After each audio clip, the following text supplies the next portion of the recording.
എല്ലാവർക്കും നമസ്കാരം. നമ്മുടെ ഈ സെഷൻ ആരംഭിക്കുകയാണ്. സെഷൻ്റെ പേര് എന്തിന് ഞങ്ങൾക്ക് അക്ഷരം, എന്തിന് ഞങ്ങൾക്ക് വെളിച്ചം എന്നാണ്. ഈ സെഷന് ഇന്ന് നമ്മളോടൊപ്പം സംവദിക്കുന്നത് അക്കാഡമിക ഭൂപടത്തിൽ, കേരളത്തിൻ്റെ അക്കാഡമിക ഭൂപടത്തിലെ ഒരു ബഹുമുഖ പ്രതിഭയാണ്. പ്രൊഫസർ ശിവരാജൻ സാറാണ്. സാറിനെ ഒന്ന് പരിചയപ്പെടുത്തുകയാണെങ്കിൽ 1982 വിദ്യാഭ്യാസത്തിൽ PhD നേടി കാലിക്കറ്റ് യൂണിവേഴ്സിറ്റിയിൽ അധ്യാപകനായി ജോലിയിൽ പ്രവേശിച്ചു. തുടർന്ന് അധ്യാപക വൃത്തിയിൽ ഇന്നത്തെ ഭാഷയിൽ പറയുകയാണെങ്കിൽ അസിസ്റ്റൻറ്റ് പ്രൊഫസറായും അസോസിയേറ്റ് പ്രൊഫസറായും പ്രൊഫസറായും HOD ആയും ഫാക്കൽറ്റിയായും ഡീനായും ഒക്കെ നിരവധി വേദികളിൽ അദ്ദേഹം പ്രവർത്തിച്ചു. ഒത്തിരി ഗവേഷണ വിദ്യാർത്ഥികൾക്ക് അദ്ദേഹം മാർഗദർശിയായിട്ടുണ്ട്. 70ഓളം പുസ്തകങ്ങൾ അദ്ദേഹം രചിച്ചിട്ടുണ്ട്.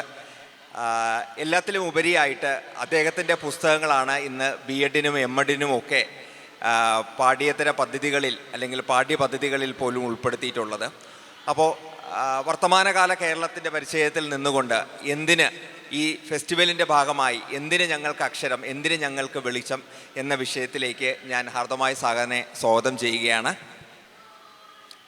ഞാൻ സമയപരിമിതി ഉള്ളതുകൊണ്ട് നേരിട്ട് ചോദ്യാവലിയിലേക്ക് കടക്കുകയാണ്. ശിവരാജൻ സാറിനോട് നേരിട്ടുള്ള ഒരു ചോദ്യമാണ്. സാറിൻ്റെ ജനനം, കുട്ടിക്കാലം, ബാല്യകാലം, വിദ്യാഭ്യാസം, അതിനെ ഒന്ന് ലഘുവായി ഒന്ന് വിവരിക്കാമോ? അത് മറ്റുള്ളവർക്ക് ഇൻസ്പയറിംഗ് ആയ ഒരു സ്റ്റോറി തന്നെ ആയിരിക്കും. അതിനെ ഒന്ന് ലഘുവായി ഒന്ന് പറയാമോ?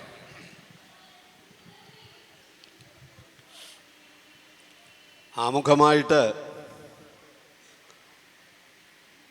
ഇത്തരത്തിൽ ദേശീയ ഒരു ട്രൈബൽ ഫെസ്റ്റിവല് സംഘടിപ്പിച്ച ഇതിൻ്റെ അണിയറയിൽ പ്രവർത്തിച്ച കിറ്റാക്സിലെ പ്രബുദ്ധരായിട്ടുള്ള എല്ലാ ഉദ്യോഗസ്ഥന്മാരെയും ഞാൻ ആമുഖമായിട്ട് തന്നെ അഭിനന്ദിക്കട്ടെ.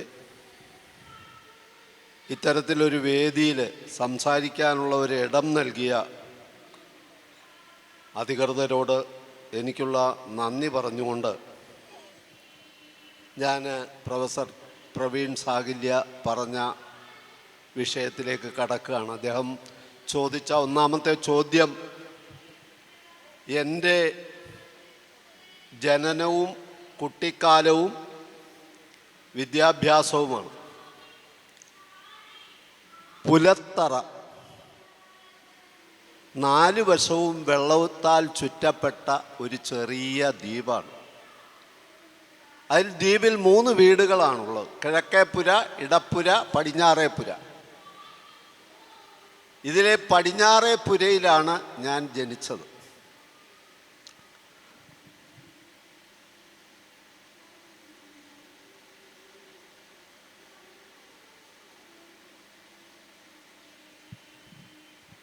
പടിഞ്ഞാറേപ്പുരയെന്ന് പറഞ്ഞു കഴിഞ്ഞാൽ ജനലുകളൊന്നുമില്ലാത്ത ഒരു ഒറ്റമുറി ഓലപ്പുര. അതിലാണ് അച്ഛൻ, അമ്മ, എൻ്റെ ജ്യേഷ്ഠൻ, ഞാൻ, എൻ്റെ ഇളയ 4 സഹോദരിമാർ, ഞങ്ങൾ ജീവിച്ചത് ആ ഒറ്റ മുറിയുള്ള ഒരു ഓലപ്പുരയിലാണ്. 4 വശവും വെള്ളത്താൽ ചുറ്റപ്പെട്ട ആ 3 വീടുകളിൽ പടിഞ്ഞാറേ വീടായിരുന്നു എൻ്റേത്.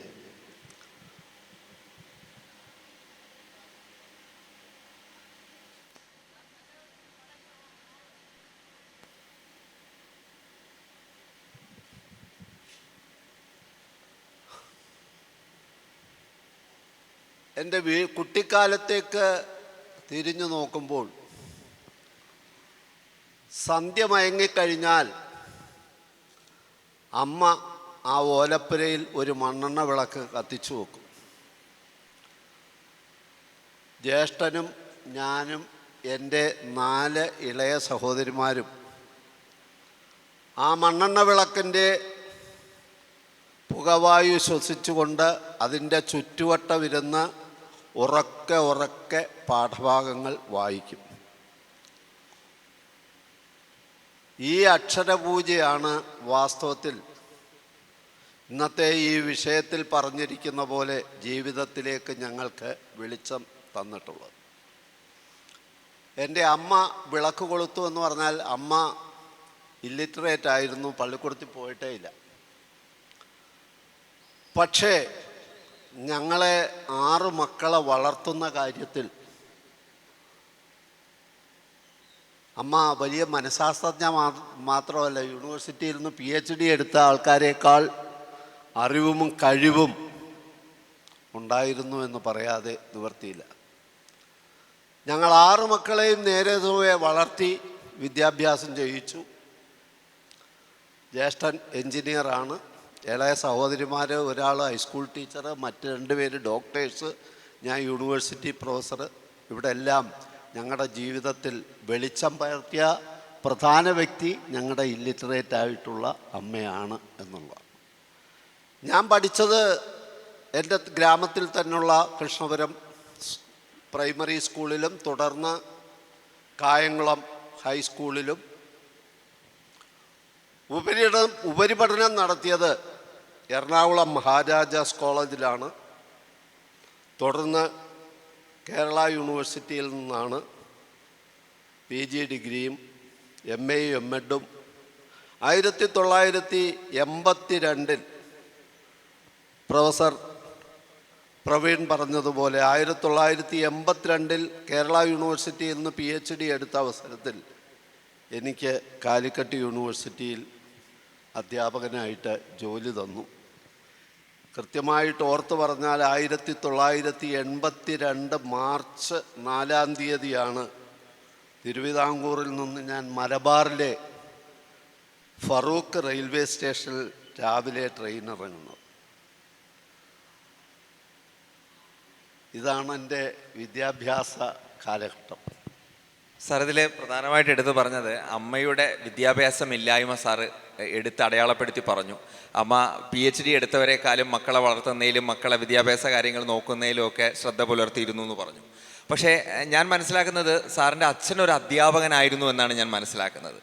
അപ്പോൾ എൻ്റെ ഒരു ചോദ്യം, ഒരു പക്ഷേ അച്ഛൻ അധ്യാപകനായിരുന്നില്ല എങ്കിൽ, അച്ഛനൊരു കർഷക തൊഴിലാളിയോ അങ്ങനെ അവിടെ എന്തെങ്കിലും ജോലി ചെയ്യുന്ന ഒരാളായിരുന്നെങ്കിൽ ഇതേ ഒരു അക്കാഡമിക് ട്രജക്ടറി, ഒരു പാത സാറിന് എത്തിപ്പെടാൻ പറ്റുമായിരുന്നോ? സാറ് ഇപ്പോഴത്തെ കേരളവും വച്ച് നമ്മൾ അതിനെ ഒന്ന് കമ്പയർ ചെയ്ത് നോക്കുമ്പോൾ 2 കാര്യങ്ങളാണ് അദ്ദേഹത്തിൻ്റെ ചോദ്യത്തിൽ അന്തർലീനമായിരിക്കുന്നത്. ഒന്നാമത് ഞാൻ പറഞ്ഞു അമ്മ നിരക്ഷരയായിരുന്നു എന്ന് പറഞ്ഞു. പക്ഷേ അമ്മയല്ല, അമ്മയാണ് ഞങ്ങളെ വരച്ച വരയിൽ വിദ്യാഭ്യാസ രംഗത്ത് മുന്നോട്ടയച്ചത്. പെട്ടെന്ന് ഓർമ്മ വരുന്ന ഒരു കാര്യം പറയാം. എന്നും അമ്മ സ്കൂൾ വിട്ടു വന്നാൽ, ഞങ്ങളുടെ സ്കൂൾ വിദ്യാഭ്യാസ കാര്യം വിട്ടു വന്നാൽ തന്നെ ആദ്യം ചോദിക്കും. അതിൽ ഒരു കാര്യം ഞാൻ എടുത്തു പറയാൻ ആഗ്രഹിക്കുക. എൻ്റെ ഏറ്റവും ഇളയ സഹോദരി മെഡിക്കൽ ഓഫീസറാണ്. അവളുടെ ഹസ്ബൻഡ് തിരുവനന്തപുരം മെഡിക്കൽ കോളേജിലെ ഓർത്തോ പ്രൊഫസറുമാണ്. ഈ ഇളയ സഹോദരി സ്കൂൾ വിട്ട് വീട്ടിലേക്ക് വന്ന ഉടനെ അമ്മ ചോദിച്ചു, എന്തുണ്ടോ ഈ വിശേഷം, കാര്യങ്ങളൊക്കെ ചോദിച്ചുടനെ ഇളയ പങ്ങൾ പറഞ്ഞു, അമ്മേ ഞാനിന്നിങ്ങോട്ട് സ്കൂൾ വിട്ട് വരുന്ന വഴി നമ്മുടെ കൃഷ്ണപുരത്തെ മുത്താരമ്മൻ കോവിലുണ്ടല്ലോ, അതിൻ്റെ ആ വളവിൽ താമസിക്കുന്ന ശങ്കരേട്ടൻ, ആ ശങ്കരേട്ടൻ്റെ മോൻ എന്നോട് പറയുകയാണ് അവൻ എന്നോട് ഇഷ്ടമാണ്. ഞാൻ എന്താ അമ്മേ അവനോട് മറുപടി പറയേണ്ടത്? അതുവരെ നിശബ്ദമായിരുന്ന അമ്മയുടെ സ്വഭാവം ചടുലമായിട്ട് ക്ഷിപ്രവേഗത്തിലങ്ങ് മാറി. നീയൊന്നും പറയണ്ട, നിൻ്റെ അച്ഛൻ പറഞ്ഞോളും. അവനോടല്ല, അവൻ്റെ അച്ഛനോടും. അമ്മയുടെ ആ പ്രതികരണശേഷിക്ക് ഉദാഹരണമായിട്ട് ഞാൻ പറയുകയാണ്. പിന്നെ അച്ഛൻ്റെ കാര്യം പറഞ്ഞു. ഞാൻ നേരത്തെ സൂചിപ്പിച്ചു, ഒരു ദ്വീപിലാണ് ഞാൻ ജനിച്ചു വളർന്നത്. ബാഹ്യലോകവുമായിട്ട് ഞങ്ങളുടെ കുടുംബത്തെ ബന്ധപ്പെടുത്തിയിരുന്നത് ഒരൊറ്റയടി നടപ്പാതയാണ്, വരമ്പാണ്, നടവരമ്പാണ്. കുട്ടിക്കാലത്ത് അച്ഛൻ്റെ കൈ പിടിച്ചുകൊണ്ട് ആ ചേറ്റുവരമ്പിലൂടെ നടന്ന് പാടത്തിന് അക്കരെയുള്ള പള്ളിക്കൂടത്തിലേക്ക് നീങ്ങുമ്പോൾ പതിവായിട്ട് കണ്ടിട്ടുള്ള കാഴ്ച എൻ്റെ ഗ്രാമവാസികളെല്ലാം ജാതിമത ഭേദമന്യേ അച്ഛനെ അഭിവാദ്യം ചെയ്യുന്നതും ആദരിക്കുന്നതുമാണ്. സ്കൂളിൽ പഠിക്കുന്ന കുട്ടിക്കാലത്ത് അച്ഛനോട് തോന്നിയ അക്ഷരാർത്ഥത്തിലുള്ള ആ വീരാരാധനയുണ്ടല്ലോ, അത് ഭയങ്കരമാണ്. കുട്ടിക്കാലത്തെ നമ്മുടെ ഒരു മാതൃകാപുരുഷൻ വീരാരാധനയ്ക്ക് പാത്രമായ അച്ഛനായിരുന്നു. അച്ഛൻ്റെ ക്ലാസ്സിൽ തന്നെയാണ് പഠിച്ചത്. അതുകൊണ്ടൊക്കെ ഈ ജാതീയമായിട്ടുള്ള പീഡനങ്ങൾ വല്ലാതെ ഏറ്റുവാങ്ങേണ്ടി വന്നിട്ടില്ല. പക്ഷേ എന്നിരുന്നാലും എനിക്കിപ്പോഴും ഓർമ്മയുണ്ട്, ഞങ്ങൾ ഈ എൻ്റെ മൂത്ത ജ്യേഷ്ഠനും ഞാനും ഇളയ 4 സഹോദരിമാരും സ്കൂൾ തിണ്ണയിൽ ഇരുന്ന് ഉച്ചക്കഞ്ഞി കുടിക്കുക സ്വാഭാവികമായിരുന്നു. കഞ്ഞിയും പയറും സ്കൂളിൽ എന്നും ഉച്ചയ്ക്ക് കിട്ടും. പക്ഷേ സവർണരായിട്ടുള്ള സഹപാഠികൾ സ്ഥിരമായിട്ട് ഞങ്ങളെ കളിയാക്കുമായിരുന്നു. അപ്പോൾ അങ്ങനെയുള്ള കാര്യങ്ങളൊക്കെ ഉണ്ടായിട്ടുണ്ടെങ്കിലും അതിരൂക്ഷമായിട്ടുള്ള ജാതീയമായ പീഡനങ്ങളൊന്നും ഏറ്റുവാങ്ങേണ്ടി വന്നിട്ടില്ല.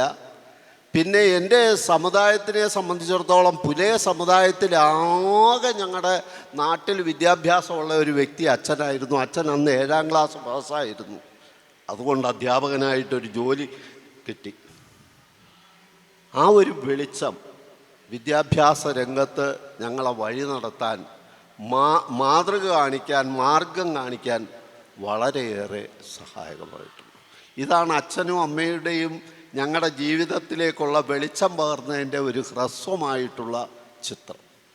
സാറിൻ്റെ കുട്ടിക്കാലം, സാറ് സ്കൂളിൽ ചേരുന്ന കുട്ടിക്കാലം, ആ കാലഘട്ടം, അതിനെ ഇപ്പോഴത്തെ കേരളീയ പരിസരങ്ങളുമായി ഒന്ന് താരതമ്യ പഠനം നടത്തുകയാണെങ്കിൽ എന്തെങ്കിലും വ്യത്യാസം വന്നിട്ടുണ്ടോ, മാറ്റമുണ്ടോ, അന്നത്തെ അത്രയും ബുദ്ധിമുട്ട് ഇന്നുണ്ടോ? ഇന്നെങ്ങനെയാണ് കേരളീയ പൊതുസമൂഹം മാറിയിട്ടുള്ളത്, അല്ലെങ്കിൽ പശ്ചാത്തലം മാറിയിട്ടുള്ളത്? അന്നത്തെ കാലഘട്ടത്തെക്കുറിച്ചും ഇന്നത്തെ തമ്മിലും താരതമ്യം ചെയ്യാൻ പറ്റത്തില്ല. അത്രമാത്രം മാറ്റം ഞാൻ അന്ന് കുട്ടിക്കാലത്ത് ജീവിച്ച ഗ്രാമത്തിന് പോലും വലിയേറെ മാറ്റം വന്നിരിക്കുന്നു. ഗ്രാമമൊക്കെ മാറി അതൊക്കെ വലിയ പട്ടണമായി കഴിഞ്ഞു. ഇന്നവിടെ ചെന്ന് കഴിഞ്ഞാൽ പോലും നമുക്ക് മനസ്സിലാകത്തില്ല. അത്തരത്തിലുള്ള ഒരു മാറ്റം ഗ്രാമത്തിലുണ്ടായിട്ടുണ്ട്. ഞങ്ങളുടെ നാടിനെ സംബന്ധിച്ചിടത്തോളം ജാതീയമായിട്ടുള്ള ഉച്ചനീചത്വങ്ങളൊന്നും വലുതായിട്ട് അനുഭവപ്പെടാറില്ല. കുട്ടികളെ സംബന്ധിച്ചിടത്തോളം വിദ്യാഭ്യാസം ചെയ്യുവാനുള്ള ഒരുപാട് സൗകര്യങ്ങൾ ഇന്നുണ്ട്. ഞാൻ പഠിച്ച പ്രൈമറി സ്കൂളൊക്കെ ഹൈസ്കൂളായി. അതേപോലെ തന്നെ പട്ടികവർഗക്കാരെ സംബന്ധിച്ചിടത്തോളം പഠിക്കാനുള്ള സൗകര്യങ്ങൾ ഒരുപാട് ഉണ്ടായിട്ടുണ്ട്. മോഡൽ റെസിഡൻഷ്യൽ സ്കൂളുകൾ ഉണ്ടായിട്ടുണ്ട്. അതുപോലെ തന്നെ ഹോസ്റ്റൽ സൗകര്യങ്ങൾ ഉണ്ടായിട്ടുണ്ട്. ഇതെല്ലാം ഈ രംഗത്ത് വിപ്ലവപരമായിട്ടുള്ള പരിവർത്തനങ്ങൾ കൊണ്ടുവന്നിട്ടുണ്ട് എന്നുള്ള പക്ഷക്കാരനാണ് ഞാൻ. സാർ, പണ്ട് ഈ അവഗണനകൾ, അടിച്ചമർത്തലുകൾ, തുല്യനീതിയുടെ നിഷേധം അങ്ങനെ ഉണ്ടായിരുന്ന ഒരു കാലഘട്ടത്തിൽ നിന്ന് ഒത്തിരി പോരാട്ടങ്ങളിലൂടെ അതെല്ലാം മാറി കേരളീയ പൊതുസമൂഹം ഇന്നൊരു പുതിയ ഭൂപടത്തിലാണ്. എന്നാൽ തന്നെ നമുക്കത് ഉറപ്പിച്ച് പറയാൻ സാധിക്കുമോ? ഞാനിപ്പോൾ കെവിൻ്റെ ദുരഭിമാന കൊലയൊക്കെ ഉണ്ടായ ഒരു കേരളത്തിൻ്റെ ആ ഒരു നിലയിൽ നിന്ന് ചോദിക്കുകയാണ്. പരിപൂർണമായി കേരളം അതിൽ നിന്നൊക്കെ മോചിതമായി എന്ന് നമുക്ക് പറയാൻ സാധിക്കുമോ? പരിപൂർണമായിട്ട് അത്തരത്തിലൊരു മോചനം ഉണ്ടായിട്ടില്ല എങ്കിൽ പോലും വിപ്ലവാത്മകമായിട്ടുള്ള ഒരു പരിവർത്തനം, മാറ്റം, പുരോഗതി പട്ടികജാതി പട്ടികവർഗക്കാരുടെ ഇടയിലും മറ്റ് സമൂഹത്തിൽ എന്ന പോലെ തന്നെ ഉണ്ടായിട്ടുണ്ട് എന്നുള്ള ഒരു പക്ഷക്കാരനാണ്. മാറിയിട്ടുണ്ട്, തീർച്ചയായിട്ടും മാറ്റം ഉണ്ടായിട്ടുണ്ട്. കേരളത്തിലെ സ്ഥിതിയാണ് പറയുന്നത്, ഇന്ത്യയിലെ മൊത്തം സ്ഥിതി ഇതല്ല കേട്ടോ. കേരളത്തിൽ ഏതാണ്ട് പട്ടികജാതി പട്ടികവർഗക്കാരെ സംബന്ധിച്ചിടത്തോളം ഒരുപാട് മാറ്റം അവരുടെ ജീവിതത്തിലും വിദ്യാഭ്യാസത്തിലും ഒക്കെ ഉണ്ടായിട്ടുണ്ട്. ഈ സാമൂഹ്യ പരിഷ്കർത്താക്കൾ ഒത്തിരി ഉണ്ടായിരുന്ന ഒരു കേരളത്തിൽ നിന്ന് അത് മാറി സമുദായ നേതാക്കളും അവരുടെ രാഷ്ട്രീയ പാർട്ടികളും ഒക്കെ ഉണ്ടായിരുന്ന ഒരു കേരളത്തിലേക്ക് നമ്മളിപ്പോൾ എത്തിയിരിക്കുകയാണ്. പക്ഷേ പഴയ കാലം വെച്ച് നോക്കുമ്പോൾ പുതിയ കാലഘട്ടത്തിൽ സാമൂഹ്യ പരിഷ്കർത്താക്കൾ മാറി സമുദായ നേതാക്കൾ വന്നപ്പോൾ പാർശ്വവൽക്കരിക്കപ്പെട്ടവരുടെ അവകാശങ്ങൾ നേടിയെടുക്കുന്നത് പൂർണ്ണമായും ഫലപ്രാപ്തിയിലേക്ക് എത്തുന്നുണ്ടോ പണ്ടത്തെ കാലം വെച്ച് നോക്കുമ്പോൾ? പ്രൊഫസർ പ്രവീൺ സാകല്യ ചോദിച്ച വളരെ പ്രസക്തമായ ഒരു ചോദ്യമാണ്. ഞാൻ ഡിഗ്രിക്ക് എറണാകുളം മഹാരാജാസ് കോളേജിൽ പഠിക്കുമ്പോൾ അവിടെ കോസ്മോപൊളിറ്റൻ ഹോസ്റ്റൽ എന്ന് പറഞ്ഞാൽ പട്ടികജാതിക്കാർക്ക് വേണ്ടിയുള്ള ഹോസ്റ്റൽ, അവിടെയാണ് ഞാൻ താമസിച്ചിരുന്നത്. അന്ന് എന്നോടൊപ്പം ഹോസ്റ്റലിലുണ്ടായിരുന്ന ഒരു വ്യക്തിയാണ് മിസ്റ്റർ ഗീതാനന്ദൻ.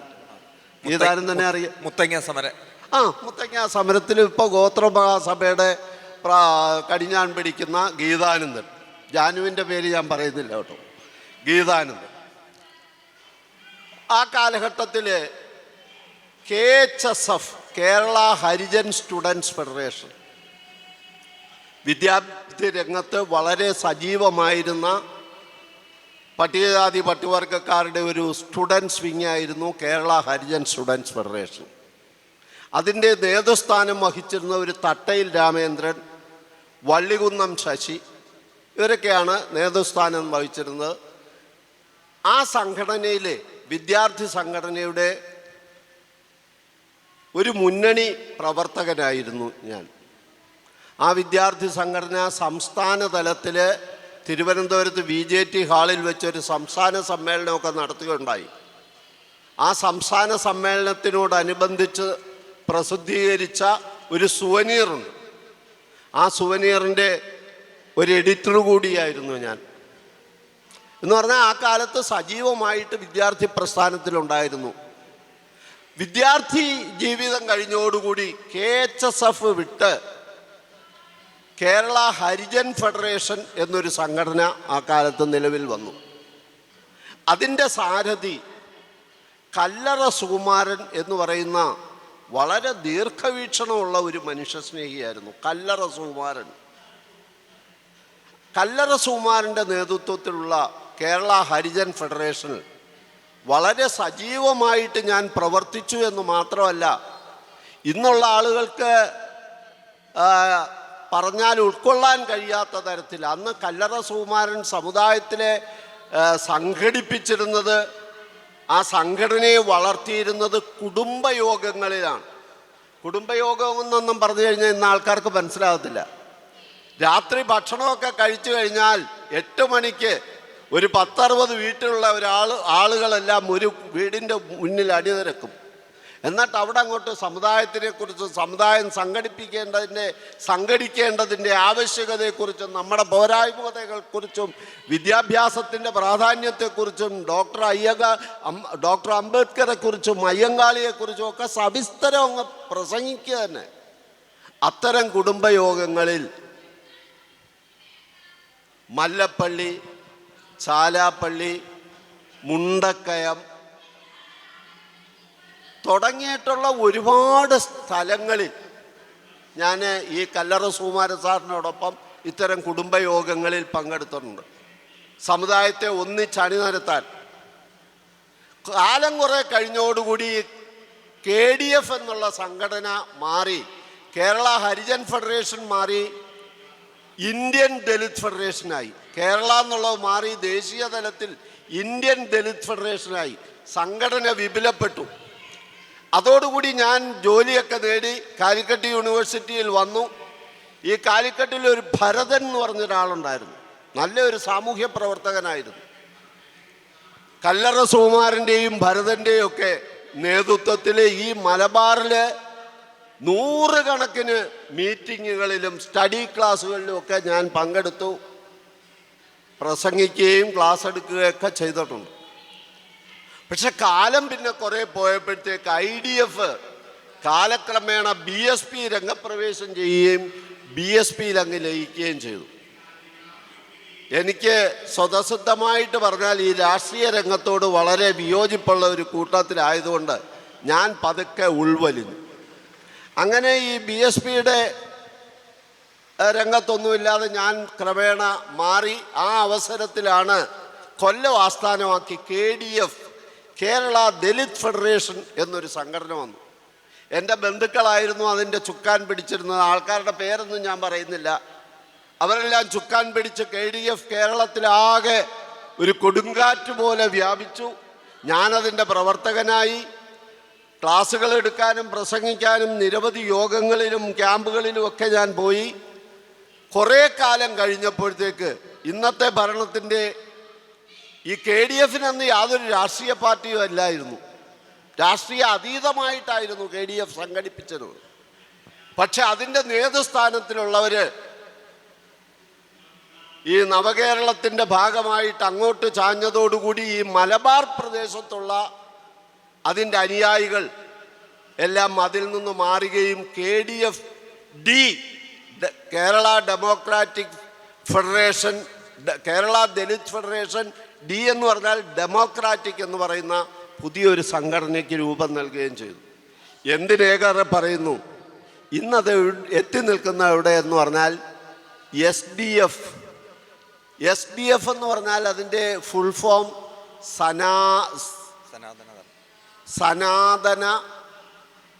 സനാതനമല്ല, സൈന്ധവ ധർമ്മ ഫെഡറേഷൻ എന്നാണ്.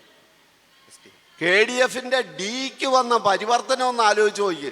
ഡി എന്ന് പറഞ്ഞാൽ ദലിത് ഫെഡറേഷനായിരുന്നു, ഇത് പറഞ്ഞ് സൈന്ധവ ധർമ്മ ഫെഡറേഷൻ എന്നായി.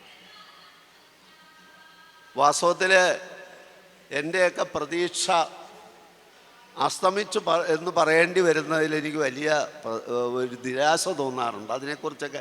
കാരണം ഞാൻ ഒരുപാട് രക്തവും ചോരയുമൊക്കെ എൻ്റെ വേർപ്പുമൊക്കെ അതിനുവേണ്ടി ഒരുപാട് സംഘടനാ രംഗത്ത് ചെലവഴിച്ച, അതുകൊണ്ടൊന്നും പ്രതീക്ഷിച്ച ഗുണമൊന്നും ഉണ്ടാക്കിയെടുക്കാൻ എനിക്ക് സാധിച്ചിട്ടില്ല.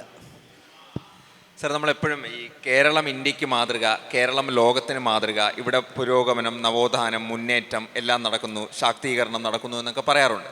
പക്ഷേ ഈ കഴിഞ്ഞ അടുത്ത ദിവസങ്ങളിൽ തന്നെ നമ്മുടെ കേരളത്തിൻ്റെ മുഖ്യമന്ത്രി കഴിഞ്ഞാൽ രണ്ടാമതായ ചീഫ് സെക്രട്ടറി അവരുടെ നിറത്തെപ്പറ്റി, അതിനെ ക്രിട്ടിസൈസ് ചെയ്തതിനെപ്പറ്റി, അത് ട്രോൾ ചെയ്യപ്പെടുന്നതിനെ പറ്റി ഒരു ഫേസ്ബുക്ക് പോസ്റ്റ് ഇട്ടിരുന്നു.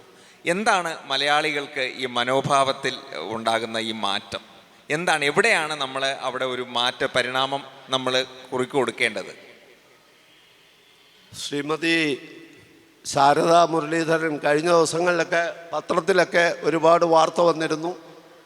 അവരുടെ കറുപ്പ് നിറത്തെപ്പറ്റി ആൾക്കാർ പരിഹസിക്കുന്നതിനെപ്പറ്റി പറഞ്ഞിരുന്നു. ഇന്നലെ ഈ രണ്ടാമത്തെ വേദിയിൽ അവർ നേരിട്ട് ഹാജരായി.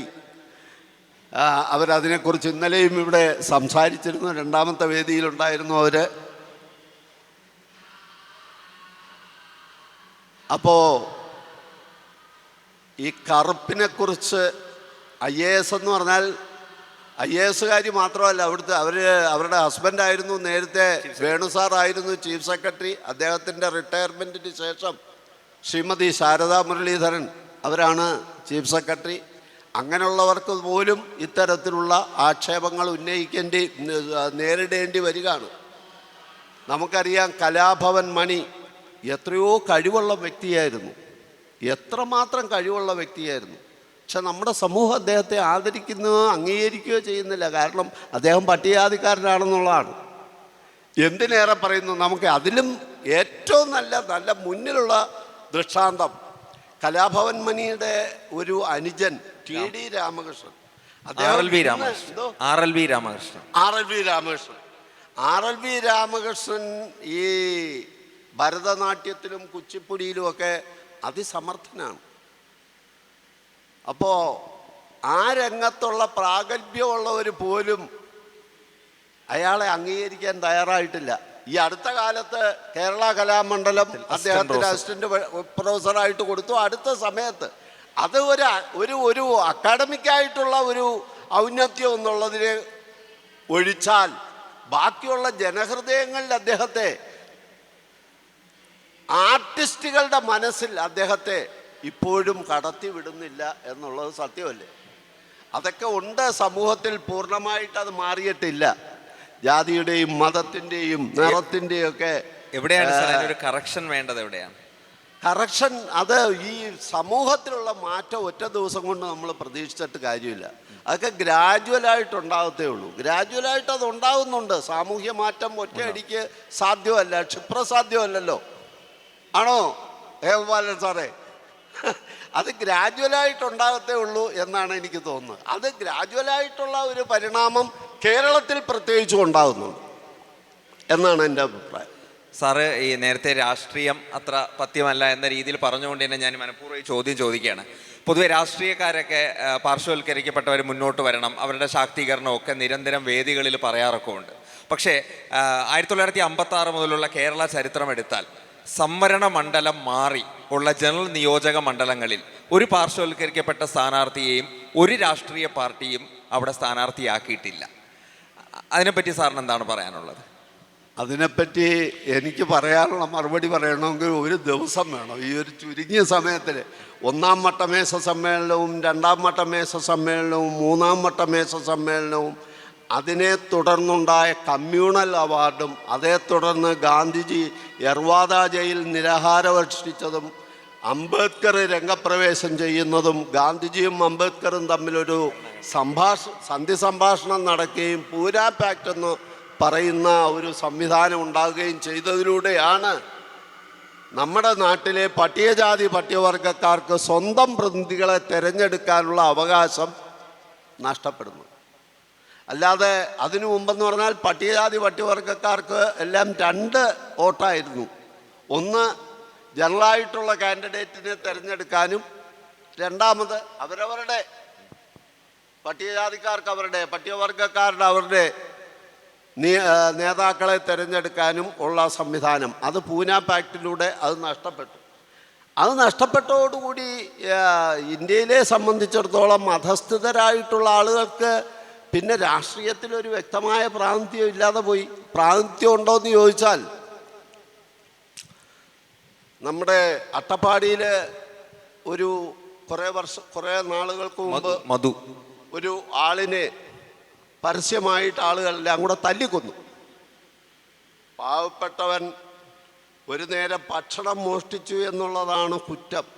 ഒന്ന് ആലോചിച്ച് നോക്കൂ. ഒരു നേരത്തെ ഭക്ഷണം മോഷ്ടിച്ചു എന്നുള്ള കുറ്റത്തിന് അയാളെ ജനങ്ങൾ തല്ലിക്കൊന്നു. ഇതിനെപ്പറ്റി പോലും പ്രതികരിക്കാനുള്ള ശേഷിയില്ലാത്ത ആളുകളാണ് നമ്മുടെ നിയമസഭയിലുള്ളത്. കാരണം നിയമസഭയിൽ മധുവിൻ്റെ ഒന്നും പ്രതിനിധിയില്ല. ഈ കഴിഞ്ഞ ദിവസം, അത് പറയാൻ പാടുണ്ടോ ഇല്ലയോ എന്ന് എനിക്ക് അറിഞ്ഞൂടാ, ഈ കഴിഞ്ഞ ദിവസം ഈ മുൻ പട്ടികജാതി വികസന വകുപ്പ് മന്ത്രി ശ്രീ എ കെ ബാലൻ ഒരു ചോദ്യം ചോദിച്ചു. ഈ ചുവന്ന കൊടിയില്ലായിരുന്നെങ്കിൽ നമ്മുടെ അവസ്ഥ എന്താകുമായിരുന്നു എന്നാണ് ചോദ്യം. അപ്പോൾ അതിന് പരിഹാസ്യ രൂപത്തിലെങ്കിലും മറുപടി ഒരാൾ കൊടുത്തിരിക്കുക, അധ്വാനിച്ച് ജീവിക്കേണ്ടി വന്നേനും. അതിൻ്റെ മറുപടി എങ്ങനെയുണ്ട്? അധ്വാനിച്ച് ജീവിക്കേണ്ടി വന്നേനും. ഇതൊക്കെ എന്ന് പറഞ്ഞാൽ ഇതൊക്കെ തനി രാഷ്ട്രീയം. നമ്മുടെ പട്ടികജാതിക്കാരെ റെപ്രസെൻ്റ് ചെയ്യുന്ന ഒരാളെങ്കിലും ഉണ്ടോ എന്ന് ചോദിച്ചു കഴിഞ്ഞാൽ ഇല്ല എന്നുള്ളതാണ് എൻ്റെ അഭിപ്രായം. പട്ടികവർഗക്കാരുടെ അവസ്ഥ അതാണ്. കാരണം അവരവരുടെ പ്രതിനിധികളെ തിരഞ്ഞെടുക്കാനുള്ള ഒരു അവകാശം അവർക്ക് നഷ്ടപ്പെട്ടു പോയി പൂന പാക്റ്റോടുകൂടി. ഡോക്ടർ അംബേദ്കർ ത്യാഗപൂർണമായിട്ടുള്ള സമരത്തിലൂടെ ബ്രിട്ടീഷുകാരെ ബോധ്യപ്പെടുത്തി കൺവിൻസ് ചെയ്യിച്ച് ഉണ്ടാക്കിക്കൊണ്ടുവന്ന ആ ഒരു സംവിധാനം അതോടുകൂടി നഷ്ടപ്പെട്ടു. അത് നമ്മുടെ പുരോഗതിക്ക് വളരെയേറെ പ്രതിസന്ധി ഉണ്ടായിട്ടുണ്ട്. സർ, ഈ പട്ടിക വർഗക്കാരുടെ പേരിൽ അല്ലെങ്കിൽ പട്ടികജാതിക്കാരുടെ പേരിൽ, പാർശ്വവൽക്കരിക്കപ്പെട്ടവരുടെ പേരിലെല്ലാം ഇന്ത്യയിൽ രാഷ്ട്രീയ പാർട്ടികൾ നിലവിൽ വന്നിട്ടുണ്ട്. രാഷ്ട്രീയ നേതാക്കൾ ഉദയം ചെയ്തിട്ടുണ്ട്. MLA മാരുണ്ടായിട്ടുണ്ട്, MP മാർ, കേന്ദ്രമന്ത്രിമാർ, സംസ്ഥാനം ഭരിക്കുന്ന മുഖ്യമന്ത്രിമാർ എല്ലാം ഉണ്ടായിട്ടുണ്ട്. പക്ഷേ നമ്മൾ ഒരു കാലഘട്ടം പരിശോധിക്കുകയാണെങ്കിൽ അവരെല്ലാം ഒരു വ്യക്തി വികാസത്തിലേക്ക് പോയതല്ലാതെ ഒരു സമൂഹത്തിൻ്റെ പുരോഗതി അഥവാ വികാസത്തിലേക്ക് അവർ പോയിട്ടുണ്ടോ? അതെന്തുകൊണ്ടാണ് അവരുടെ പേരിൽ അല്ലെങ്കിൽ തലയെണ്ണി വോട്ട് ബാങ്ക് രാഷ്ട്രീയം പറഞ്ഞ് അധികാരത്തിൽ വരുന്ന രാഷ്ട്രീയ പാർട്ടികളും നേതാക്കളും മുഖ്യമന്ത്രിമാർ ഉൾപ്പെടെ അവരുടെ കർമ്മം വിസ്മരിക്കുന്നത് ഒരു സ്ഥാനത്ത് എത്തിക്കഴിയുമ്പോൾ? അത് വർത്തമാനകാല ഇന്ത്യ നേരിടുന്ന ഒരു പ്രതിസന്ധി തന്നെയല്ലേ? ഞാനിത് വലിയ ദേശീയ തലത്തിലൊന്നും വലിയ ഉത്തരങ്ങൾ പറഞ്ഞ് ഇതിനെ കുളവാക്കാതെ ഒരു ചെറിയൊരു ഉദാഹരണം പറയാം. ഈ സുൽത്താൻ ബത്തേരിയിൽ വലിയ ഒരു ആദിവാസി സമരം നടന്നല്ലോ, ഭൂസമരം. അതെ, എല്ലാവർക്കും അത് ഓർമ്മയുണ്ടാവുമെന്നാണ് എൻ്റെ വിശ്വാസം. അതിന് നേതൃത്വം നൽകിയ 2 വ്യക്തികളായിരുന്നു, ഗീതാനന്ദനും സി കെ ജാനുവും. നമുക്കെല്ലാവർക്കും അറിയാം. ഇന്നും ഗീതാനന്ദൻ അതിൻ്റെ മുന്നണി പടയാളിയാണ്. പക്ഷെ ജാനു എവിടെ പോയി? ഒരു പ്രസക്തമായ ചോദ്യമാണ്. ജാനു എവിടെ പോയി? കുറെ കൂടെ വിപുലമായിട്ട് പറഞ്ഞാൽ കാൻഷിറാമിൻ്റെ നേതൃത്വത്തിൽ യു പിയിൽ നമ്മൾ ഭരണം പിടിച്ചു. കാൻഷിറാമിൻ്റെ നേതൃത്വത്തിൽ യു പിയിൽ ഭരണം പിടിച്ചു. മായാവതിയെ മുഖ്യമന്ത്രിയാക്കി. എല്ലാവരും അഭിമാനം കൊണ്ടു. ഇന്നവിടെ പോയി? എവിടെ? BSP ഇല്ല. ഇന്ന് മായാവതി ഇല്ല എന്ന് തന്നെ വല്ല BSPയെ തന്നെ ഇല്ലാതാക്കി കളഞ്ഞു. ഇതൊക്കെയാണ് ഇതിൻ്റെ അവസ്ഥ.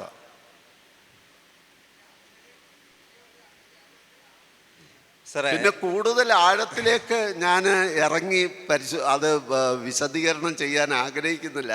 കാരണം എന്താന്ന് പറഞ്ഞാൽ അതൊക്കെ വളരെയേറെ വിമർശനങ്ങൾ ക്ഷണിച്ചു വരുത്തും. ഇവിടെ ഇരുന്നുകൊണ്ട് പ്രത്യേകിച്ച് പറഞ്ഞാൽ ഞാൻ പറഞ്ഞിട്ടങ്ങ് പോകും. പക്ഷേ ഇവിടെ ഇരിക്കുന്നവർക്ക്, അനീഷ് സാറിനൊക്കെ അതൊരു തലവേദനയാവും. ഞാനതുകൊണ്ട് നിങ്ങൾക്കൊരു തലവേദന ഉണ്ടാക്കിയിട്ട് പോകാൻ ആഗ്രഹിക്കാത്തതുകൊണ്ട് ഞാനതൊന്നും പറയുന്നില്ല. സാറേ, ഇപ്പം നേരത്തെ സാറ് യൂട്യൂബിൽ വന്നൊരു കാര്യം പറഞ്ഞതുകൊണ്ട് ഞാൻ ചോദിക്കുകയാണ്. ഇപ്പം യൂട്യൂബിൽ വ്യാപകമായി പ്രചരിപ്പിക്കപ്പെടുന്ന അല്ലെങ്കിൽ പ്രചരിക്കുന്ന ഒരു വീഡിയോ ഉണ്ട്. മാതൃഭൂമി അന്താരാഷ്ട്ര അക്ഷരോത്സവവുമായി ബന്ധപ്പെട്ട് അഡ്വക്കേറ്റ് ജയശങ്കർ പറഞ്ഞ ഒരു വാചകമായിരുന്നു. അതായത് പിന്നോക്ക ദളിത് വിഭാഗങ്ങൾ ഇന്ന് അനുഭവിക്കുന്ന എല്ലാ നേട്ടങ്ങളും ദീർഘവീക്ഷണമുള്ള ഒരു മുഖ്യമന്ത്രി ലീഡർ K. കരുണാകരനായിരുന്നു. പിന്നോക്ക ക്ഷേമ വകുപ്പ് പോലും മുഖ്യമന്ത്രി ആയിരിക്കെ അദ്ദേഹം ഭരിച്ചിരുന്നു. സ്പെഷ്യൽ റിക്രൂട്ട്മെൻറ്റ് ഉൾപ്പെടെയുള്ള സംവിധാനങ്ങൾ കേരളത്തിൽ കൊണ്ടുവന്നത് അദ്ദേഹമാണെന്ന്. സാർ, അതിന് ശേഷം വന്ന അതിപ്പോൾ ശരിയാണെങ്കിൽ അതിന് ശേഷം വന്ന മുഖ്യമന്ത്രിമാർക്ക് ഈ ഒരു ട്രജക്ടറി അല്ലെങ്കിൽ ഈ ഒരു പാത പിന്തുടർന്ന് പോകാൻ കഴിയാത്തത് എന്തുകൊണ്ടാണ്? കാരണം പിന്നീടാണ് ഈ ദളിത് സംഘടനകളും പാർശ്വവൽക്കരണ നിരവധി സംഘടനകളും നേതാക്കളും ഒക്കെ ഉണ്ടായത്. പിന്നെ എന്തുകൊണ്ട് ആ ഒരു പേസ് നിലനിർത്താൻ പറ്റിയിട്ടില്ല? ഈ മാതൃഭൂമിയുടെ പ്രസിദ്ധീകരണത്തിലെ അഡ്വക്കേറ്റ് ജയശങ്കറിൻ്റെ ടോക്ക് ഞാൻ കേട്ടിരുന്നു. അഡ്വക്കേറ്റ് ജയശങ്കർ വെൽ സ്റ്റഡീഡാണ്. അദ്ദേഹം അതിനകത്ത് പറയുന്ന ഒരുപാട് കാര്യങ്ങൾ കോൺട്രവേഴ്സിലാണ്. അദ്ദേഹത്തിന് പറയാം. എന്നെപ്പോലുള്ള ഒരു വ്യക്തിക്ക് ഇതുപോലുള്ള ഒരു വേദിയിൽ അത് പറയാൻ കഴിയില്ല. പക്ഷെ അദ്ദേഹം പറഞ്ഞതിനകത്ത് നഗ്നമായ ഒരു യാഥാർത്ഥ്യമുണ്ട്. K. കരുണാകരൻ നമുക്കറിയാം നമ്മുടെ മുഖ്യമന്ത്രിയായിരുന്നു. ഞാനന്ന് വിദ്യാർത്ഥിയായിരുന്ന കാലഘട്ടമാണ്. ട്രിവാൻഡ്രത്ത് വിദ്യാർത്ഥിയായിരുന്നപ്പോൾ ഞാൻ താമസിച്ചിരുന്നത് യൂണിവേഴ്സിറ്റി ഹോസ്റ്റലിലാണ്. യൂണിവേഴ്സിറ്റി ഹോസ്റ്റലിൽ അന്ന് ഞാൻ താമസിക്കുന്ന ആ കാലഘട്ടത്തിൽ അന്നാണ് അദ്ദേഹം സ്പെഷ്യൽ റിക്രൂട്ട്മെൻറ്റ് അനൗൺസ് ചെയ്യുന്നത്. സ്പെഷ്യൽ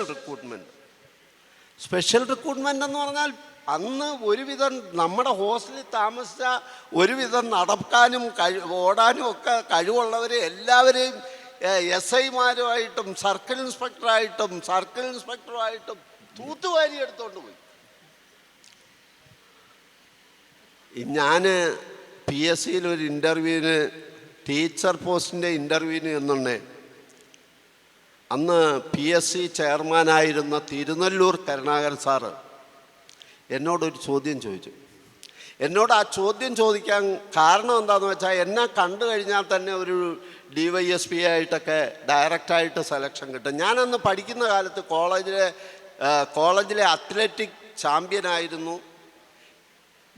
NCCയിൽ ആക്റ്റീവായിട്ട് പ്രവർത്തിച്ചു എന്ന് മാത്രമല്ല NCCയെ പ്രതിനിധീകരിച്ച് കേരളത്തിൽ സെലക്ഷൻ കിട്ടി.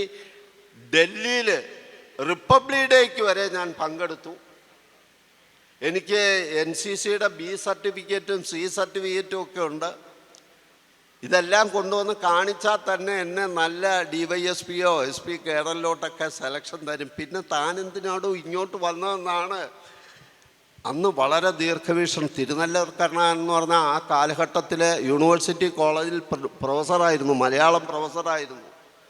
അദ്ദേഹത്തിൻ്റെ സാഹിത്യ സൃഷ്ടികളൊക്കെ ഈ അഷ്ടമുടിക്കായലിനെ ബേസ് ചെയ്ത് അദ്ദേഹം റാണി എന്നൊരു കവിതയൊക്കെ എഴുതിയിട്ടുണ്ട്. എന്നെയൊക്കെ എൻ്റെ ചെറുപ്പകാലത്ത് വല്ലാതെ ആകർഷിച്ച ഒരു കവിതയാണ്. അതിനകത്ത് 2 വരി ഞാൻ നിങ്ങളെ പാടി കേൾപ്പിക്കാം. വൃശ്ചിക കാറ്റൊന്ന് മാറത്ത് കൈവച്ചാൽ, അതായത് ഈ അഷ്ടമുടിക്കായലിനെ ഒരു യുവതിയായിട്ടാണ് അദ്ദേഹം ബിംബകൽപ്പന ചെയ്തിരിക്കുന്നത്. വൃശ്ചിക കാറ്റൊന്ന് മാറത്തു കൈവച്ചാൽ പ്രക്ഷുബ്ധമായിടും കായൽ. അത്രമാത്രം മനോഹരമായിട്ടുള്ള കവിതയൊക്കെ എഴുതി അദ്ദേഹം എന്നോട് ചോദിക്കുക, താനെന്തിനാ ഈ ജോലിക്ക് വന്നതാണ്?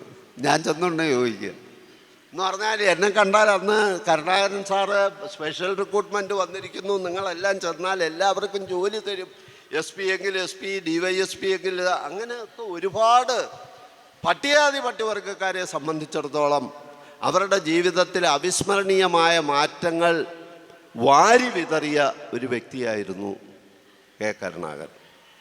പക്ഷെ അദ്ദേഹത്തിൻ്റെ കാലത്ത് വന്ന ചില തീരുമാനങ്ങളൊക്കെ KG ബാലകൃഷ്ണനെ ചീഫ് സെക്രട്ടറി ആക്കിയതും അദ്ദേഹം കോടികൾ വാരി നമ്മുടെ സമൂഹത്തെ മൊത്തത്തിൽ കളങ്കപ്പെടുത്തിയതും അങ്ങനെയുള്ള കുറേ കാര്യങ്ങളുണ്ട്. എന്നിരുന്നാലും കെ കരുണാകരൻ വളരെ ദീർഘവീക്ഷണത്തോടു കൂടി പട്ടികവർഗക്കാരുടെ പുരോഗതിക്ക് വേണ്ടി ഒരുപാട് കാര്യങ്ങൾ ചെയ്ത ഒരു വ്യക്തിയായിരുന്നു. സാറേ, ഇത് പറയുമ്പോൾ ചോദിക്കേണ്ട ഒരു കാര്യം, നമ്മുടെ ഇപ്പം പുത്തൻ ആധുനിക വിദ്യാഭ്യാസ സമ്പ്രദായം നിർമ്മിത ബുദ്ധിയിൽ വരെ എത്തി നിൽക്കുകയാണ്. അപ്പോൾ ഈ പാർശ്വവൽക്കരിക്കപ്പെട്ട വിഭാഗങ്ങൾ, ആദിവാസി ഗോത്ര വിഭാഗങ്ങൾ, അവർ ആധുനിക വിദ്യാഭ്യാസത്തിലേക്ക് മാറണം എന്ന് പറയുമ്പോൾ അവരുടെ സംസ്കൃതിയോട് വിടുതൽ ചൊല്ലുക എന്നൊരർത്ഥം കൂടിയുണ്ടോ? ഈ ആധുനിക വിദ്യാഭ്യാസത്തെ പറ്റി പറയുമ്പോൾ ഈ ആധുനിക വിദ്യാഭ്യാസത്തിൻ്റെ ചരിത്രത്തെ എനിക്ക് തോന്നുന്നു 3 കാലഘട്ടമായിട്ട് തിരിക്കാം. ഒന്ന് പ്രീ കോവിഡ് കാലഘട്ടം, 2018 മുമ്പുള്ള കാലഘട്ടം. 2 കോവിഡ് കാലഘട്ടം, 2018 തൊട്ട് ഏതാണ്ട് 21-22 വരെയുള്ള കാലഘട്ടം. 3 പോസ്റ്റ് കോവിഡ് കാലഘട്ടം, 2022 ശേഷമുള്ള കാലഘട്ടം. ഇതിൽ വളരെ ശ്രദ്ധേയമായിട്ടുള്ള ഒരു കാര്യം, ഈ 3 കാലഘട്ടവും പരിശോധിക്കുകയാണെങ്കിൽ കുറച്ചുകൂടെ അടുത്തൊന്ന് ഉരച്ചു നോക്കാൻ ചില ഉദാഹരണങ്ങൾ ഞാൻ പറയാം. പ്രീ കോവിഡ് കാലഘട്ടത്തിൽ ഈ മൊബൈൽ ഫോൺ സ്കൂളുകളിലും കോളേജുകളിലും വിദ്യാഭ്യാസ സ്ഥാപനങ്ങളിലൊക്കെ നിയമം മൂലം നിരോധിച്ചിരുന്നു. മൊബൈല് നിയമം മൂലം നിരോധിച്ചിരുന്നു സ്കൂളിൽ.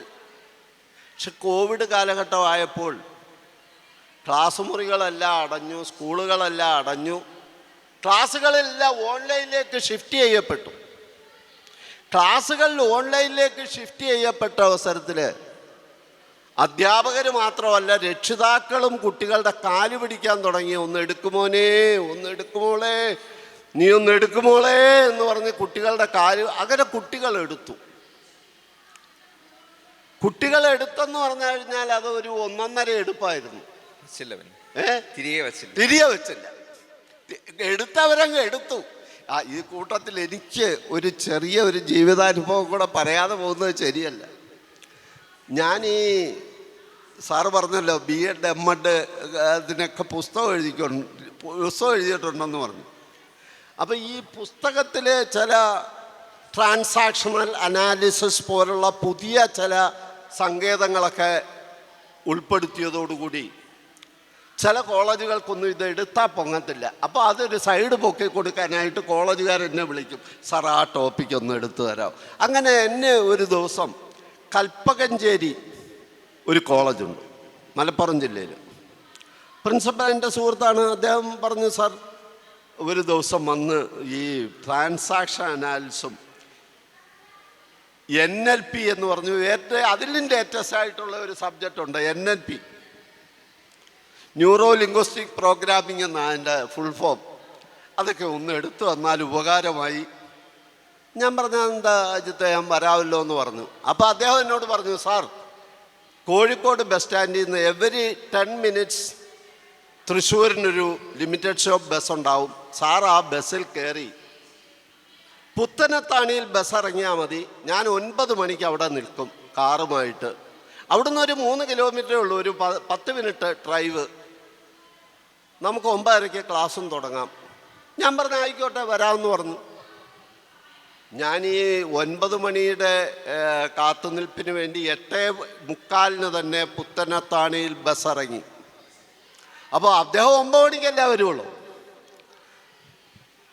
9 മണിയായി, കാണുന്നില്ല. 9:15 9:30 ക്ലാസ് തുടങ്ങും എന്ന് പറഞ്ഞ സമയവും കഴിഞ്ഞു. അന്ന് ഞാൻ ഈ ഫോൺ മേടിച്ചിട്ട് അധിക ദിവസമായിട്ടില്ല. ഇത് ഐഫോണിൻ്റെ ലേറ്റസ്റ്റ് വേർഷനാണ്. ഇതിനകത്ത് ആ പ്രിൻസിപ്പൽ വിളിച്ച നമ്പറുണ്ട്, പക്ഷെ നോക്കുന്നുണ്ടേ ഡിസ്പ്ലേ ഇന്ന് നമ്പർ അങ്ങ് ഡിസപ്പിയർ ചെയ്തു. പക്ഷെ ഫോണിനകത്ത് നമ്പറുണ്ട്, എനിക്കത് ട്രേസ് ചെയ്യാൻ കഴിയുന്നില്ല. ഞാൻ ചുറ്റുവട്ടം നോക്കിയുണ്ടേ ഉണ്ട് ബസ് സ്റ്റോപ്പിൽ തന്നെ ഒരു മൊബൈൽ ഷോപ്പ്. ഞാൻ അങ്ങോട്ട് നടന്നു ചെന്നു നോക്കിയുണ്ടേ അവിടെ ആരെയും കാണുന്നില്ല. ഒരു സ്റ്റൂളിൽ ഒരു കുട്ടി ഇരിപ്പുണ്ട്, ഒരു ട്രൗസറൊക്കെ ഇട്ട് ഒരു കുട്ടി ഇരിപ്പുണ്ട് സ്റ്റൂളിൽ. ഞാൻ ചോദിച്ചു, മോനെ ഇവിടെ ആരും ഇല്ലേ? എന്താ? ഞാൻ പോരെ. ഞാൻ ആ ചോദ്യം കേട്ടുണ്ടേ തന്നെ ഞാനൊന്ന് എന്താ പറയുന്നത്, എൻ്റെ സ്വബോധം പോയ പോലെ ആയിപ്പോയി. അങ്ങനെ ഞാൻ പകച്ചു നിൽക്കുന്നുണ്ടേ. അടുത്ത ചോദ്യം വന്നു, എന്താ കാര്യം? ഞാൻ പറഞ്ഞു, എൻ്റെ ഈ മൊബൈൽ ഫോണിൽ ഒരു നമ്പർ ഒന്ന് ട്രേസ് ചെയ്യാൻ വേണ്ടി. അതൊന്നും അറിഞ്ഞുകൂടെങ്കിൽ എന്തിനായി ഈ മൊബൈൽ ഫോണും ചുവന്നുകൊണ്ട് നടക്കുന്നു? ആ കുട്ടി എന്നോട് ചോദിച്ച ചോദ്യമോ. അന്ന് എൻ്റെ ശമ്പളം 1,15,580 രൂപയാണ് അന്നത്തെ എൻ്റെ ശമ്പളം. അങ്ങനെ ശമ്പളം മേടിക്കുന്ന ഞാൻ ഒരു കുട്ടിയും അവനൊരു പ്രൊഫസറും ആയതുപോലെ എനിക്ക് തോന്നിപ്പോയി. കുട്ടികൾക്ക് വന്ന മാറ്റം ഒന്ന് ആലോചിച്ച് നോക്ക്. കുട്ടികൾക്ക് അത്തരത്തിലൊരു മാറ്റം, പുതിയ ജനറേഷൻ. ഇതൊക്കെ നമ്മുടെ ആദിവാസി വിഭാഗങ്ങളെ സംബന്ധിച്ചിടത്തോളവും പട്ടികജാതി വിഭാഗങ്ങളെ സംബന്ധിച്ചിടത്തോളവും ഈ ഓൺലൈൻ ക്ലാസ്സുകളുടെ മുന്നേറ്റമൊക്കെ അവരുടെ വിദ്യാഭ്യാസത്തെ ഒരു സെറ്റ് ബാക്ക് ചെയ്തിട്ടുണ്ട്. മനസ്സിലായല്ലോ? ഒന്നാമത് ഈ ആധുനിക യന്ത്ര സാങ്കേതിക സൗകര്യങ്ങളില്ല എന്നുള്ളത് വേറൊരു പ്രശ്നം. മാത്രമല്ല, അവരുടെ ജീവിതത്തിന് തന്നെ റേഞ്ച് ഇല്ലാത്തവരാ. പിന്നെ ഇതിൻ്റെയൊക്കെ റേഞ്ച് അവരുടെ ജീവിതത്തിലുണ്ടാവും. അവരുടെ ജീവിതത്തിന് തന്നെ റേഞ്ചില്ല. ആ റേഞ്ചില്ലാത്തവർ ഇതിൻ്റെയൊക്കെ റേഞ്ച് അവിടെ കാണുമെത്തും.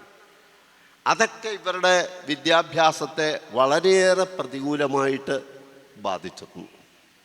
ഇപ്പോൾ ഈ അതുപോലെ തന്നെ സാർ, അവർക്ക് പാരമ്പര്യമായി പകർന്നു കിട്ടിയ ചില നൈപുണികളുണ്ട്. ഇപ്പോൾ കരകൗശല രംഗത്തായാലും ആയുർവേദത്തിൻ്റെ രംഗത്തായാലും ചികിത്സാ രംഗത്തായാലും അതൊക്കെ മുഖ്യധാരയിലേക്ക് കൊണ്ടുവരുന്നതിൽ ഇപ്പോൾ എന്താണ് ഒരു പ്രതിരോധം? അതൊക്കെ ഒരു തലമുറയ്ക്കപ്പുറം പുറം ലോകം അറിയേണ്ടതല്ലേ? അത്ര ചികിത്സാ രീതികൾ ഒക്കെ അറിയേണ്ടതല്ലേ? അതിനെന്താണ് ഇപ്പോൾ ആധുനിക സമൂഹത്തിൽ ഒരു പ്രതിരോധമായി നിൽക്കുന്നത്? നമ്മൾ ഈ സ്റ്റാളുകളൊന്ന് കണ്ണോടിച്ചാൽ തന്നെ അറിയാം അവരുടെ കഴിവുകൾ. കഴിഞ്ഞ ദിവസം ഇവിടെ ഒരു ലക്ഷ്മിക്കുട്ടി എന്ന് പറഞ്ഞൊരു വൈദ്യ വന്നിരുന്നു. പത്മശ്രീ അവാർഡ് കിട്ടിയതാ അവർ. പത്മശ്രീ, മനസ്സിലായല്ലോ? ഈ പണ്ട് കിട്ടാട്സിലൊരു ഡോക്ടർ വിശ്വനാഥൻ നായർ എന്ന് പറഞ്ഞൊരു ഡയറക്ടർ ഉണ്ടായിരുന്നു. അദ്ദേഹത്തിൻ്റെ കാലം തൊട്ട് ഈ പാരമ്പര്യ വൈദ്യന്മാരുടെ ഒരു ക്യാമ്പ് എല്ലാ വർഷവും ഇവിടെ സംഘടിപ്പിക്കാറുണ്ട്. കാട്ടിലെ പച്ചമരുന്നുകളെക്കുറിച്ചൊക്കെ നമുക്ക് തീരെ അറിവുള്ള തലമുറ തന്നെ ഇല്ലാതായിക്കൊണ്ടിരിക്കുകയാണ്. അവശേഷിക്കുന്ന ഈ അറിവുകളൊക്കെ വരും തലമുറയ്ക്ക് പകർന്നു കൊടുക്കാനുള്ള ഒരു സംവിധാനം, ഇതൊക്കെ ദീർഘവീക്ഷണമുള്ള ഭരണാധികാരികൾ, രാഷ്ട്രീയക്കാർ, നേതാക്കന്മാർ ഉണ്ടെങ്കിൽ മാത്രമേ ഇത്തരത്തിലുള്ള കാര്യങ്ങളെക്കുറിച്ചൊക്കെ അവർക്കൊക്കെ പറഞ്ഞു കൊടുക്കാൻ പറ്റുള്ളൂ. ഇപ്പം ഞാൻ കൂട്ടത്തിലൊരു കാര്യം കൂടി പറയട്ടെ, വേറൊരു തരത്തിലും തെറ്റിദ്ധരിക്കരുത്. കുറിച്യ സമുദായം എത്ര മന്ത്രിമാരെ, എത്ര MLA-മാരാ കുറിച്യ സമുദായത്തിനുണ്ടായിട്ടുള്ളത്? എത്ര മന്ത്രിമാർ? നമ്മുടെ കേരളത്തിൽ എത്ര മന്ത്രിമാരുണ്ടായ ഒരു സമുദായമാണ്. പക്ഷെ കുറിച്യരിപ്പോഴും കുറിച്യര് തന്നെ കേട്ടോ. മാറ്റമില്ല. അവർക്കൊക്കെ മാറ്റം ഉണ്ടാക്കാൻ, ദീർഘവീക്ഷണത്തോടുള്ള കാര്യങ്ങൾ ചെയ്യാൻ അവർക്കൊന്നും താല്പര്യമില്ല, അറിവുമില്ല, ശ്രമവുമില്ല, ഒരു കാര്യവും ചെയ്യുന്നില്ല എന്ന് പറയേണ്ടി വരും. ഇതിലൊക്കെ എത്രയോ ഭേദമായിരുന്നു കരുണാകരൻ. അദ്ദേഹം സ്വന്തം ഈ പട്ടികവർഗക്കാരുടെ കാര്യത്തിൽ അവരുടെ വകുപ്പ് പോലും കുറേ കാലം കൈകാര്യം ചെയ്ത് അവരുടെ ഈ ഇന്ന് കാണുന്ന ഈ കോളേജ് വിദ്യാർത്ഥികളുടെ സ്റ്റൈഫൻറ്റും ലംസഗ്രാറ്റും ഒക്കെ വർദ്ധിപ്പിച്ച അദ്ദേഹമാണ്. ഒന്നാമത് ഇവർക്കാർക്കും പഠിക്കാനുള്ള ഒരു മനസ്സില്ല. അത് ജയലക്ഷ്മി ആയാലും ഇപ്പോഴത്തെ മന്ത്രി ആയാലും ആരായാലും ഇതൊക്കെ പഠിക്കാനുള്ള ഒരു മനോഭാവം ഉണ്ടാകണ്ടേ. അതൊന്നുമില്ല. അതാണ് ഏറ്റവും വലിയ കുഴപ്പം. അതുകൊണ്ട് എന്താണ്, പാരമ്പര്യമായിട്ടുള്ള തലമുറകളായിട്ട് കൈമാറി വന്നിട്ടുള്ള ഈ സമ്പത്തുകളെല്ലാം അന്യം നിന്ന് പോവുകയാണ്. വലിയ ദുർവിധിയാണ്. അങ്ങയുടെ ജീവിതത്തിലേക്ക് തന്നെ മടങ്ങി വന്നാൽ, അങ്ങ് അധ്യാപകനായിരുന്നു, 70ഓളം പുസ്തകങ്ങൾ എഴുതിയിട്ടുണ്ട്, നിരവധി അവാർഡുകൾ കിട്ടിയിട്ടുണ്ട്, അധ്യാപന വൃത്തിയിൽ സമ്പൂർണ്ണമായി ഉണ്ടായിരുന്നു, സിൻഡിക്കേറ്റ് അംഗമായിരുന്നു. അപ്പോൾ താങ്കളുടെ എഴുത്തിലും വായനയിലും ഒക്കെ ഇത്തരം പാർശ്വവൽക്കരിക്കപ്പെട്ട ജീവിതങ്ങളെ അടയാളപ്പെടുത്താനും അവർക്കൊരു പരിവർത്തനം ഉണ്ടാക്കാനും സർവോപരി പരിപോഷിപ്പിക്കുവാനും അങ്ങ് ശ്രമിച്ചിട്ടുണ്ടോ? ഒരു കാര്യം വ്യക്തിപരമായിട്ട് പറഞ്ഞാൽ, എൻ്റെ ജീവിതത്തിലേക്ക് വെളിച്ചം വീശിയത് കൂടുതലും സവർണരായിട്ടുള്ള ആൾക്കാരാണ് കേട്ടോ. ഞാൻ എമ്മഡൊക്കെ കഴിഞ്ഞു നിന്ന അവസരത്തിൽ ഈ പട്ടികാതി പട്ടികവർഗക്കാർക്കൊക്കെ അക്ഷരം പഠിക്കാനുള്ള സാക്ഷരതാ പ്രവർത്തനത്തിലൊക്കെ പങ്കുചേർന്ന് കാൻഫഡ് എന്ന് പറഞ്ഞൊരു സംഘടനയുണ്ടായിരുന്നു. PN Panicker, PT Bhaskara Panicker, doctor K ശിവദാസൻപിള്ള, ഡോക്ടർ NP പിള്ള, ഈ 4 പേരാണ് അതിൻ്റെ സെക്രട്ടറിമാർ. അന്ന് അവിടെ ഒരു പ്രസിദ്ധീകരണമുണ്ട്, അനൗപചാരിക വിദ്യാഭ്യാസം ദ്വൈവാരിക. അപ്പോൾ എൻ്റെ PhD ഗൈഡായിട്ടുള്ള ഡോക്ടർ ശിവദാസൻപിള്ള സാർ പറഞ്ഞു, താൻ ഒരു കാര്യം ചെയ്യും, ഇതിൻ്റെ അസിസ്റ്റൻ്റ് എഡിറ്ററായിട്ട് വർക്ക് ചെയ്യും. അങ്ങനെ ഞാൻ ഈ ദ്വൈവാരികയിൽ അത്യാവശ്യം വല്ല ലേഖനങ്ങളും ഒക്കെ വരികയും അതിൻ്റെ പ്രൂഫും ഒക്കെ അങ്ങനെയുള്ള പണികളൊക്കെ. അന്ന് എൻ്റെ ശമ്പളം 60 രൂപയാണ് കേട്ടോ, അതും കൂടെ കൂട്ടത്തിൽ പറഞ്ഞേക്കാം. അന്ന് എൻ്റെ പ്രതിമാസ ശമ്പളം രൂപയെ നോക്കിയല്ല, ജോലി ഭംഗിയായിട്ട് നിർവഹിച്ചിങ്ങനെ വരുന്ന അവസരത്തിൽ PT ഭാസ്കര പണിക്കർ, നിങ്ങളുടെ മനസ്സിലും ആ പേര് ഒരിക്കലും മറന്നു പോകാത്ത തരത്തിലൊന്ന് കുറിച്ചിട്ടുണ്ട. PT ഭാസ്കര പണിക്കർ ഈ മലബാർ വിദ്യാഭ്യാസ ബോർഡിൻ്റെ ചെയർമാനായിരുന്നു PT ഭാസ്കര പണിക്കർ. അദ്ദേഹം എന്നോട് ഒരു ദിവസം പറഞ്ഞു, എടോ താനിവിടെ വാ. അവൻ ഞാൻ അങ്ങോട്ട് ചെന്നു. താന് അയ്യങ്കാളിയെ പറ്റി ഒരു പുസ്തകം എഴുതണം. ഞാൻ ചോദിച്ചു, ഞാനോ സാറ്?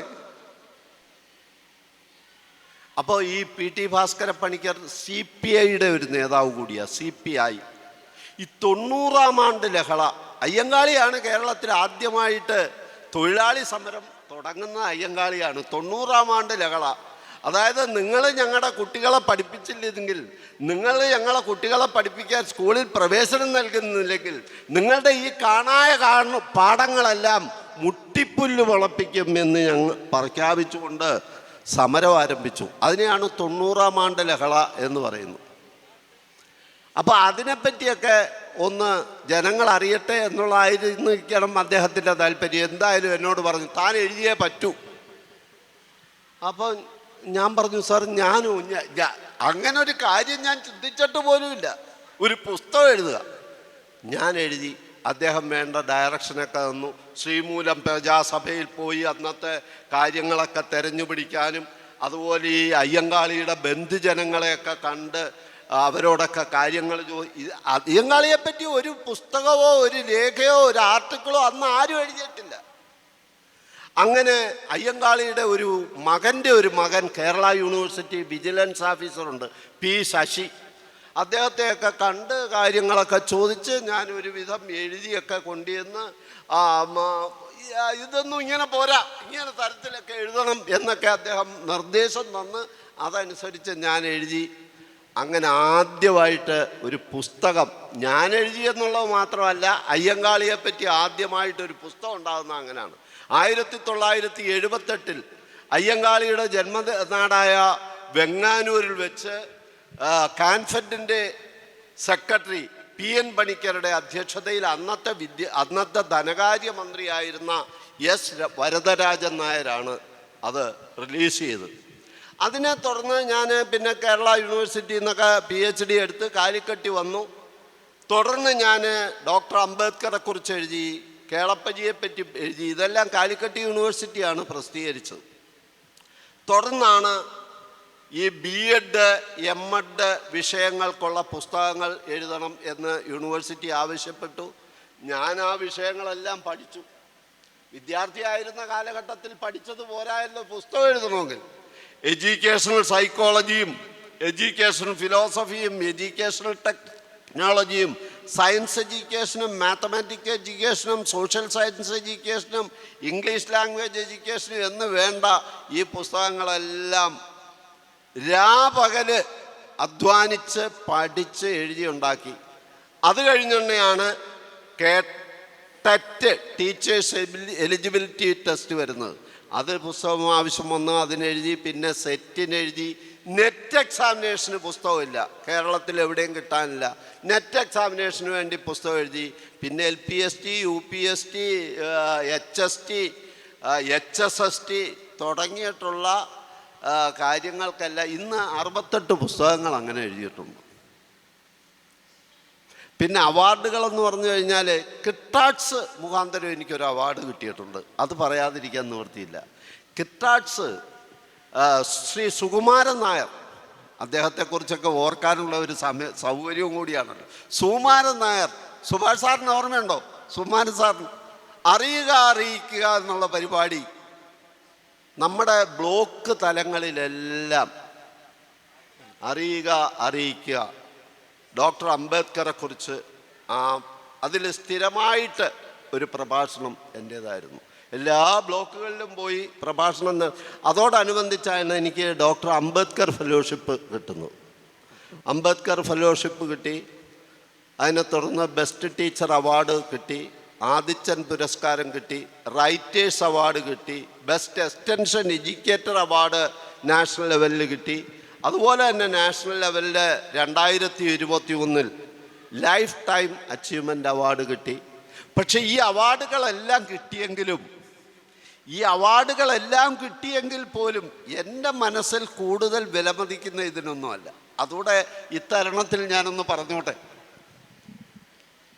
ഞാൻ 82 കാലിക്കറ്റ് യൂണിവേഴ്സിറ്റിയിൽ ജോലിക്ക് ചേർന്നതെന്ന് ഞാൻ നേരത്തെ പറഞ്ഞു. 82 തൊട്ട് 2011 വരെ, 2013 വരെ 31 വർഷത്തിന് ശേഷം, 33 വർഷത്തിൽ കൂടുതലായി, അത്രയും വർഷം യൂണിവേഴ്സിറ്റിയിൽ സേവനമനുഷ്ഠിച്ചു. യൂണിവേഴ്സിറ്റിക്ക് ഒരു പ്രത്യേകത കൂടിയുണ്ട്, കാലിക്കറ്റ് യൂണിവേഴ്സിറ്റി. കാരണം ഈ ലോകത്തുള്ള എല്ലാ രാഷ്ട്രീയ പാർട്ടികളുടെയും എംപ്ലോയീസ് യൂണിയൻ അവിടെ ഉണ്ട്. എംപ്ലോയീസ് യൂണിയനോ എംപ്ലോയീസ് അസോസിയേഷൻ, എല്ലാ രാഷ്ട്രീയ പാർട്ടികളുടെയും സംഘടനകളുണ്ട്. ഈ സംഘടനകളിലൊന്നും ചേരാതെ, അടിവരയിട്ട് പറയണം, ഈ സംഘടനകളിലൊന്നും ചേരാതെ ഒരൊറ്റയാൾ പട്ടാളമായിട്ട് ജീവിച്ച ഒരു വ്യക്തിയാണ് ഞാൻ. നേട്ടങ്ങളെക്കാൾ നഷ്ടമാണ്. കാരണം എല്ലാ പാർട്ടികൾക്കും സംഭാവന കൊടുക്കണം. അങ്ങനെ ഒരു കാര്യമുണ്ട്. മൈൻ വിതറിയ ഫീൽഡിൽ കൂടി പട്ടാളക്കാർ മുന്നേറുന്ന പോലെ വളരെ ശ്രമകരമായിട്ടുള്ള ഒരു പണിയാണ് ഈ ഒരു രാഷ്ട്രീയ പാർട്ടിയിലും ഇല്ലാതെ യൂണിവേഴ്സിറ്റിയിൽ ജീവിക്കുക എന്നുള്ളത്. അങ്ങനെ ഏതായാലും ഞാൻ ജീവിക്കണമല്ലോ, എനിക്ക് ജീവിച്ചേ പറ്റുള്ളൂ. ഞാൻ ജീവിച്ചു. അങ്ങനെ 31 വർഷത്തിന് ശേഷം എന്നെ യൂണിവേഴ്സിറ്റി പറഞ്ഞു വിടുകയാണ്. എൻ്റെ ഫെയർവെൽ പാർട്ടിക്ക് മുഖ്യാതിഥിയായിട്ട് വന്നത് അന്നത്തെ വിദ്യാഭ്യാസ മന്ത്രിയാണ്. മനസ്സിലാക്കണം, അന്നത്തെ വിദ്യാഭ്യാസ മന്ത്രി അബ്ദുറബ്ബ്. അങ്ങനെ ഞാൻ എൻ്റെ പെട്ടിയും കടക്കയൊക്കെ എടുത്ത് അബ്ദുറബ്ബ് ഒരു വലിയ ഫലകമൊക്കെ തന്ന് അതും മേടിച്ചോണ്ട് പടിയിറങ്ങാൻ നിൽക്കുന്നുണ്ടേ ഒരു announcement. The service of professor doctor K Sivarajan is extended for a further a period of 2 years. മൈക്കിൽ അനൗൺസ്മെൻറ്റ് വരിക. അനൗൺസ്മെൻറ്റ് മാത്രം വന്നു എന്ന് മാത്രമല്ല, ആ വേദിയിൽ വെച്ച് തന്നെ എൻ്റെ വൈസ് ചാൻസലർ 2 വർഷത്തെ എക്സ്റ്റൻഷൻ ഓർഡർ തരികയാണ്. എന്നെ സംബന്ധിച്ചിടത്തോളം ഈ സംസ്ഥാന ദേശീയ പുരസ്കാരങ്ങൾ നിരവധി കിട്ടിയെങ്കിലും അതിനേക്കാൾ വലിയ ഇത് അനൗൺസ് ചെയ്യുന്നതും തരുന്നതുമൊക്കെ ഉണ്ടല്ലോ, അവിടുത്തെ രാഷ്ട്രീയ പ്രതിനിധികളുടെ നേതാക്കളുടെയും സംഘടനകളുടെയൊക്കെ മുന്നിൽ വെച്ചാണെന്നും കൂടി ആലോചിക്കണം. അനൗൺസ് ചെയ്യുക മാത്രമല്ല, യൂണിവേഴ്സിറ്റിയുടെ ചരിത്രത്തിൽ ഒരാളുടെ സർവീസ് 2 വർഷം എക്സ്റ്റെൻഡ് ചെയ്ത് കിട്ടുന്നത് എനിക്ക് മാത്രമാണ്. അതാണ് ഏറ്റവും വലിയ ഒരു അവാർഡായിട്ട് ഞാൻ കണക്കാക്കുന്നത്. സാർ, ഇപ്പം നമ്മൾ കേന്ദ്ര സർക്കാരിനോട് ചോദിച്ചാലും കേരള സർക്കാരിനോട് ചോദിച്ചാലും നിരവധി സ്കീമുകളെയും പദ്ധതികളെയും പറ്റി പറയും, പാർശ്വവൽക്കരണത്തെ പരിണാമപ്പെടുത്താനായിട്ടുള്ള പദ്ധതികൾ. പക്ഷേ ആ ഒരു ഇക്വലൻസിയിൽ അവിടെ ഒരു പരിണാമം സംഭവിക്കുന്നതായി നമുക്ക് അനുഭവപ്പെടുന്നില്ല. എന്തുകൊണ്ടാണ്? അവർക്ക് മാറാനുള്ളൊരു വിമുഖത കൊണ്ടാണോ, അതോ ഇത്തരം സ്കീമുകൾ എഫക്റ്റീവ് അല്ലാത്തതുകൊണ്ടാണോ, അതോ ഇതിൻ്റെ ഇടയിൽ സർക്കാരിനും എവർക്കും ഇടയിൽ ഇടനിലക്കാർ അവരെ കബളിപ്പിക്കുന്നത് കൊണ്ടാണോ? എന്തുകൊണ്ടാണ് അത് പൂർണ്ണതോതിൽ അത് നടപ്പിൽ വരാത്തത്? വളരെ പ്രസക്തമായിട്ടുള്ള ഒരു ചോദ്യം, നമ്മളൊക്കെ ചെവി തുറന്ന് കേൾക്കേണ്ട ഒരു ചോദ്യമാണ് പ്രൊഫസർ പ്രവീൺ സാകല്യ ചോദിച്ചത്. എൻ്റെ മറുപടി എന്ന് പറഞ്ഞാൽ, സ്വാതന്ത്ര്യാനന്തര കാലഘട്ടത്തിൽ പട്ടികജാതി പട്ടികവർഗ വിഭാഗത്തിലെ ഉന്നമനത്തിനായിട്ട് ഗവൺമെൻറ് നീക്കിവെച്ചതും ചെലവഴിച്ചതുമായിട്ടുള്ള തുകകൾ പരിശോധിച്ച് നോക്കുകയാണെങ്കിൽ പട്ടികജാതി പട്ടികവർഗ ഈ അട്ടപ്പാടിയിലും വയനാട്ടിലുമൊക്കെ ജീവിക്കുന്ന ആദിവാസി, ഓരോ ആദിവാസിയെ വിളിച്ച് ക്യാഷായിട്ട് ഓരോ ലക്ഷം രൂപ കൊടുക്കാനുള്ള കാശ് ഇതിനകം തന്നെ ഗവൺമെൻറ് ചെലവഴിച്ച് കഴിഞ്ഞിട്ടുണ്ട്. പക്ഷെ ആദിവാസി ഇപ്പോഴും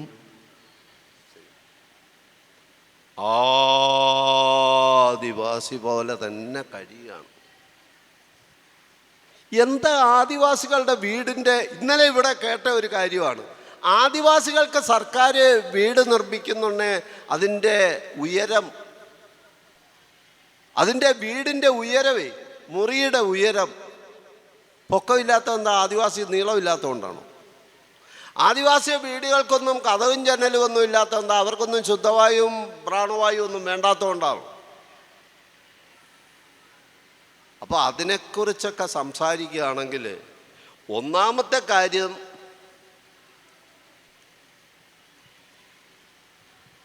ഈ ഒറ്റ വാചകത്തിൽ പറഞ്ഞാൽ ഈ ബഡ്ജറ്റിലൊക്കെ കാണുന്ന കാര്യം, ഈ പത്രത്തിലുള്ളത് പാത്രത്തിലെത്തുന്നില്ല എന്ന് ചുരുക്കി പറയാം.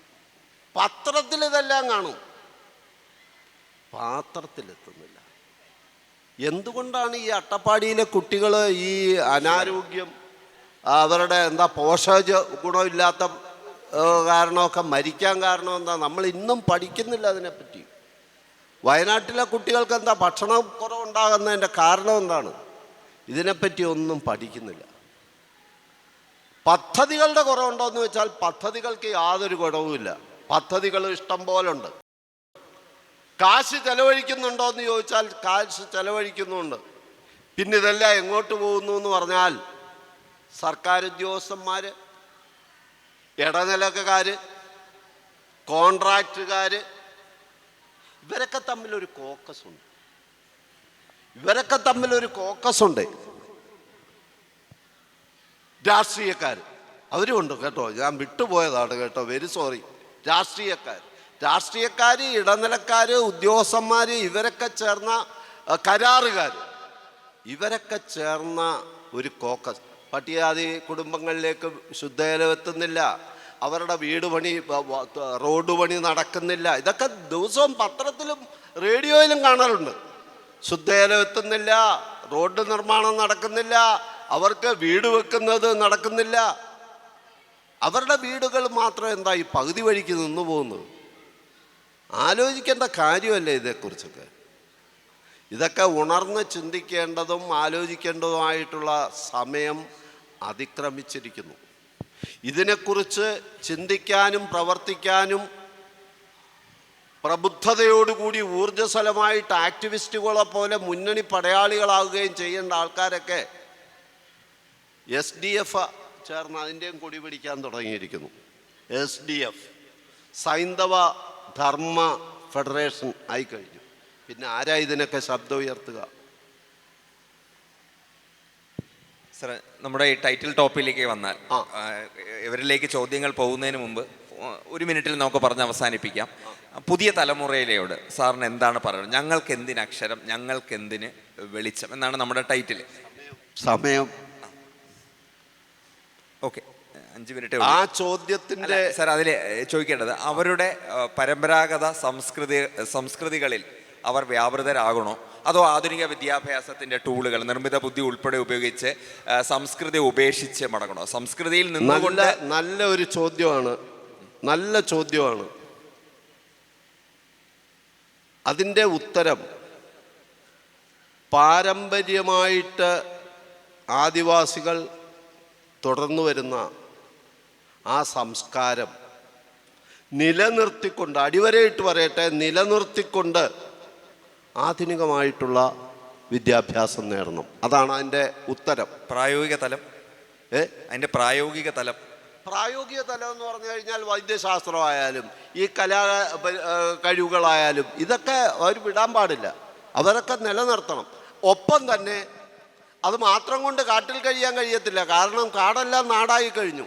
അതൊക്കെ നാട്ടുകാർ പിടിച്ചടക്കി വെട്ടിപ്പിടിച്ച് അവർ എസ്റ്റേറ്റുകളൊക്കെ ആക്കി കഴിഞ്ഞു. അവർക്കൊക്കെ കാട്ടിൽ മാത്രം ജീവിക്കാൻ ആദിവാസിക്ക് സാധിക്കില്ല. അപ്പോൾ അതുകൊണ്ട് ആധുനിക വിദ്യാഭ്യാസവും നേടേണ്ടതായിട്ടുണ്ട്. പിന്നെ സാറ് ചോദിച്ചതിൻ്റെ ഒരുത്തരം, ഈ അക്ഷരത്തിൻ്റെ വെളിച്ചം ജീവിതത്തിലേക്ക് വെളിച്ചം എത്തിക്കുമോ എന്ന് ചോദിച്ചാൽ, പുലത്തറയിലുള്ള 4 വശവും വെള്ളപ്പാൽ ചുറ്റപ്പെട്ട ഒരു കുടിൽ വീട്ടിൽ നിന്നും നിരക്ഷരയായിട്ടുള്ള അമ്മ ആ മണ്ണെണ്ണ വിളക്കിൻ്റെ വെളിച്ചത്തിൽ ഞങ്ങളെ പഠിക്കാൻ നിർദ്ദേശിച്ച ആ അക്ഷരത്തിൻ്റെ വെളിച്ചം, ഞങ്ങൾ 6 മക്കളും, 6 പേരിൽ 3 പേര് ഡോക്ടേഴ്സാണ്, ഒരാൾ എൻജിനീയറാണ്, ഒരാൾ ഹൈസ്കൂൾ ടീച്ചറാണ്. എല്ലാവരും ജീവിതത്തിൽ വെളിച്ചമുള്ളവരായിട്ട് വന്നു. അത് ഈ വിദ്യാഭ്യാസം കൊണ്ട് മാത്രമാണ്, അക്ഷരത്തിൻ്റെ വെളിച്ചം കൊണ്ട് മാത്രമാണ്. അല്ലാതെ പാരമ്പര്യമായിട്ട് വേറെ ഒന്നും ഞങ്ങൾക്ക് കിട്ടിയിട്ടില്ല. ചുറ്റുവെള്ളവും വെള്ളം തന്നെയാണ്. മഴ പെയ്താലും വെള്ളം, മഴ പെയ്തില്ലേലും വെള്ളം. മഴ പെയ്തു കഴിഞ്ഞാൽ വലിയ കടൽ മാതിരി, സമുദ്രം മാതിരി തോന്നും. നിങ്ങൾക്ക് ആർക്കെങ്കിലും എന്തെങ്കിലും ചോദ്യം ഉണ്ടെങ്കിൽ? ചോദ്യമൊന്നുമല്ല പക്ഷേ, എൻ്റെ പേര് ഡോക്ടർ സരിത അഭിരാമം. ഞാൻ കേരള സർവകലാശാലയിൽ PhD-യും പോസ്റ്റ് ഡോക്ടറേറ്റും ചെയ്ത ആളാണ്. വേടർ സമുദായത്തിലാണ് ജനിച്ചത്. മാഷ് പറഞ്ഞതുപോലെ തന്നെ ഒരു റോഡ് പുറമ്പോക്കിൻ്റെ അരികിൽ നിന്നും ഇന്ന് കേരള സർവകലാശാലയിലെ പോസ്റ്റ് ഡോക്ടറേറ്റ് വരെ എത്തിപ്പെട്ടത് വളരെ കഷ്ടപ്പാടുകൾ സഹിച്ചുകൊണ്ട് തന്നെയാണ്. അമ്മ പഠിച്ചിട്ടുണ്ട്, പക്ഷേ ചെറിയ ക്ലാസ്സിലേ പഠിച്ചിട്ടുള്ളൂ. എങ്കിലും അമ്മ ഇത്രത്തോളം എന്നെ പഠിപ്പിച്ചു. മാഷിൻ്റെ പുസ്തകങ്ങൾ വെച്ചാണ് ഞാനും B.Ed പഠിച്ചത്. അതിലും ഫസ്റ്റ് ക്ലാസ് വാങ്ങാൻ പറ്റിയിട്ടുണ്ട്. പക്ഷെ ഇപ്പോൾ എപ്പോഴും നമ്മൾ എവിടെയും പാർശ്വവൽക്കരിക്കപ്പെടുന്നു എന്നുള്ളത് സത്യാവസ്ഥ തന്നെയാണ്. അതിനൊരു മാറ്റവും വരുന്നില്ല എന്നുള്ളതും കൂടി ഓർമ്മിപ്പിക്കുകയാണ് ഇവിടെ. കാരണം ഞാൻ PhD-യും PDF-ഉം പബ്ലിക്കേഷൻസ് നമ്മുടെ എനിക്ക് മലയാളത്തിലാണ് ചെയ്തത്. വേടർ സമുദായത്തിൻ്റെ ഭാഷയും സംസ്കാരവും എന്നുള്ളതായിരുന്നു എൻ്റെ വിഷയം. 5 സമുദായങ്ങളുടെ വ്യവഹാര ഭാഷകൾ തമ്മിൽ എങ്ങനെയൊക്കെയാണ് വ്യത്യാസപ്പെട്ടിരിക്കുന്നതെന്നായിരുന്നു എൻ്റെ പോസ്റ്റ് ഡോക്ടറേറ്റ് ചെയ്തത്. ഞാൻ PhD ചെയ്ത് ഒരു 6 മാസം കഴിഞ്ഞപ്പോൾ തന്നെ കേരള ഭാഷാ ഇൻസ്റ്റിറ്റ്യൂട്ടാണ് അത് പുസ്തകമാക്കിയിട്ടുള്ളത്. നമ്മുടെ സാഹിത്യ അക്കാദമി ഉൾപ്പെടെയാണ് എൻ്റെ പുസ്തകങ്ങൾ ചെയ്തിട്ടുള്ളത്. നാഷണൽ ഇൻ്റർനാഷണൽ സെമിനാറുകളുണ്ട്. UGC കെയർ ലിസ്റ്റിൽ ഉൾപ്പെട്ട ധാരാളം ആർട്ടിക്കിൾസ് ഉണ്ട്. പക്ഷേ ഞാൻ ഇന്ന് ഒരു ഇൻ്റർവ്യൂവിന് പോവുകയാണ് എങ്കിൽ PhD ഇല്ലാത്ത കുട്ടികൾ സെലക്ട് ആവുമ്പോൾ PhD-യും PDF-ഉം ഉള്ള ഞാൻ പലപ്പോഴും പിന്നിലേക്ക് പോകുന്നൊരവസ്ഥ ഉണ്ട്. അതായത് പാർശ്വവൽക്കരിക്കപ്പെട്ട ജനവിഭാഗത്തിന് വിദ്യാഭ്യാസം എന്നത് എത്ര തന്നെ നേടിയാലും ഒരു രാഷ്ട്രീയത്തിലും അംഗമല്ല എങ്കിൽ നമ്മൾ മാറ്റി നിർത്തപ്പെടും എന്നുള്ളതാണ് ഞാൻ ഓർമ്മപ്പെടുത്തുന്നത്. ആ സഹോദരി അവരുടെ ജീവിതത്തിൻ്റെ വളരെ കയ്പുനീര് നിറഞ്ഞ ജീവിതാനുഭവം പറയുന്നത്. ഞാൻ പഠിച്ച കാലമല്ല, ഒരുപാട് മാറി. ഇപ്പം നമ്മൾ യൂണിവേഴ്സിറ്റിയിലെ ജോലികളൊക്കെ പോസ്റ്റുകളൊക്കെ നേരത്തെ തന്നെ തീരുമാനിക്കുക, ആർക്കൊക്കെ ഏതൊക്കെ മന്ത്രിയുടെ ഭാര്യയ്ക്ക് കൊടുക്കണം, ഏതൊക്കെ രാഷ്ട്രീയ പാർട്ടിയുടെ ഏതൊക്കെ നേതാക്കൾക്ക് കൊടുക്കണം, ഇതൊക്കെ തീരുമാനിച്ചിട്ടാണ് നോട്ടിഫൈ ചെയ്യുന്നത്. ഇതിനൊക്കെ സ്വന്തം ശ്രമത്തിലൂടെ അതിജീവിക്കുക എന്നുള്ളതല്ലാതെ മറ്റു മാർഗങ്ങളൊന്നുമില്ല. നമസ്കാരം മാഷേ. ഞാൻ ഈ ബൈക്കായിട്ട് വരാനുള്ള കാരണം, ഞാനവിടെ ഇരിക്കുമ്പം സാറ് അനീഷ് സാറെന്ന് വിളിച്ചിട്ടാണ് എന്നെ അഭിസംബോധന ചെയ്തത്. അപ്പോൾ അതൊന്ന് പറയാൻ വേണ്ടിയിട്ടാണ്. ഞാൻ B.Ed ചെയ്യണ കാലത്ത്, ഇപ്പം മേഡം പറഞ്ഞ പോലെ തന്നെ ഞാനൊരു B.Ed കാരനാണ്. ബി എഡ് ചെയ്തിരുന്ന കാലത്ത് സാറിൻ്റെ പുസ്തകങ്ങൾ തലകുത്തിയെന്നും ചെരിഞ്ഞു കിടന്നും കമന്ന് കിടന്നൊക്കെ വായിച്ചിട്ടാണ് ബി എഡ് പരീക്ഷ എഴുതിയത്. അപ്പം മാഷ് ഞാനിന്ന് ഇവിടെ വന്നതിന് ശേഷമാണ് ആദ്യമായിട്ട് സാറായിട്ട് നേരിട്ട് സംസാരിക്കുന്നത്. അതിനുമ്പോൾ സാറിനെ പറ്റി അറിയാം, ഞാൻ പറഞ്ഞ ഈ പുസ്തകമൊക്കെ വായിച്ച് പഠിച്ചിട്ടുണ്ട്. അപ്പം സാറ് ഇപ്പോൾ ദ്രോണാചാര്യ ഏകലവ്യൻ്റെ കഥ പറഞ്ഞ പോലെ സാറ് എൻ്റെ ഒരു ഗുരുനാഥനാണ്. അതായത് ഞാൻ ബി എഡ് ഫസ്റ്റ് ക്ലാസ്സുകാരനാണ്. ബി എഡ് ഫസ്റ്റ് ക്ലാസ് കിട്ടുമ്പോൾ സാറിൻ്റെ ആ പുസ്തകങ്ങൾ സാറിനെ കാണാതെ പഠിച്ച് ഒരു ക്ലാസ് കേട്ടിട്ടുണ്ട്. ഞാൻ ബി എഡ് ക്ലാസ്സിൽ സാർ ഒരു സൈക്കോളജിയുടെ ക്ലാസ് വന്നിട്ടുണ്ട്. അപ്പോൾ അങ്ങനെ എൻ്റെ ഗുരുനാഥനാണ്. അപ്പോൾ സാറെന്നെ അവിടെ ഇരുത്തിക്കൊണ്ട് അഡ്മിനിസ്ട്രേറ്റീവ് ഓഫീസറായ എന്നെ സാറേന്ന് വിളിച്ചതിനുള്ള മറുപടി പറയാൻ വേണ്ടി മാത്രമാണ് ഞാൻ വന്നിട്ടുള്ളത്. എന്തിന് ഞങ്ങൾക്ക് അക്ഷരം, എന്തിന് ഞങ്ങൾക്ക് വെളിച്ചം എന്ന സെഷൻ ഇവിടെ പൂർണ്ണമാകുന്നു. ഈ സെഷനിൽ പങ്കെടുത്ത professor doctor Sivarajan sir, doctor Praveen Sakalya, thank U.